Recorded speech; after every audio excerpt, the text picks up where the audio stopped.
Do you swear to tell the truth, the whole truth, and nothing but the truth in this congressional inquiry? So God may help you. So ito po yung mga bank accounts na nakalap ko po ito noong 2016. Tapos ito po ay na-validate na ng ombudsman na kaparehas nga nung naisumite ng AMLAC sa kanila. Kaya kumpiyansa po tayo sa provenance na itong dokumentong ito. Next slide. Ito po yung mga iba't ibang mga pumasok na pagkapirahan kay accounts ni Duterte. So ang total po ng mga credits na pumasok ay 2.4 billion. No?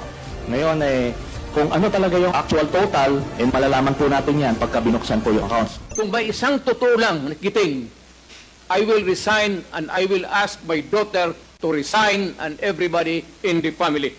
That is my guarantee. And I will hang myself. Ang isang issue dito, nung mayor si Sara Duterte, ay lumabas na tumatanggap siya ng tseke mula sa isang drug lord. Hindi lang siya, kundi buong pamilya nila. Tatlong magkakapatid, si Hanilet at si Digong mismo. Kada 6 na buwan, merong dibidendong binibigay yung drug lord na ito at tinatanggap nila lahat. Iba't ibang amount. So, nakita yan dun sa mga dokumento na nakalap natin at lalabas yan.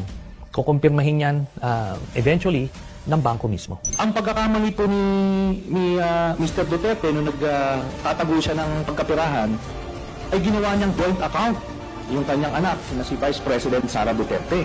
Kaya ito po ay alam po naman natin na exempted sa bank secrecy law ang impeachment. So lalabas po yan lahat. Ito pong mga transactions na ito kay Vice President Sara, meron po kay Duterte, meron po kay Baste, meron kay Pulong Duterte, at meron po kay Hanilet Abansenya. Ito pong mga ito ay mga manager's checks under their name na ang origin po ng account ay yung isa dun sa mga drug lords na minention ni Las Cañas na si Sammy Uy. Siguro noong mga panahon na yan, 2011 to 2013, medyo kumpiyansa sila sa kanilang mga gawain, kaya may physical na checks, no? Pero after that, ang mga deposito diretso na sa account, so wala nang paper trail. Pero makikita natin dito yung pattern po, Mr. Chairman. Nagdidibidendo yung drug lord doon sa pamilya nila Duterte tuwing October at April, no? Kaya sunod-sunod po yan.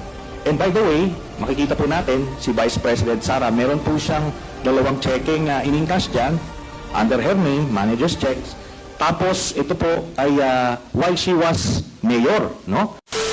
Simulat sa pool, talagang iniiwasan niya tong issue na to. At mismong si Vice President Sara Duterte, joint account, publicly sinasabi ko ito, ni isang beses hindi niya to i-deny, no? Tapos, yung si Pulong Duterte at si Mans Carpio na asawa ni Sara Duterte, nung nagkaroon ng hearing sa Senado, pinakita ko rin ito.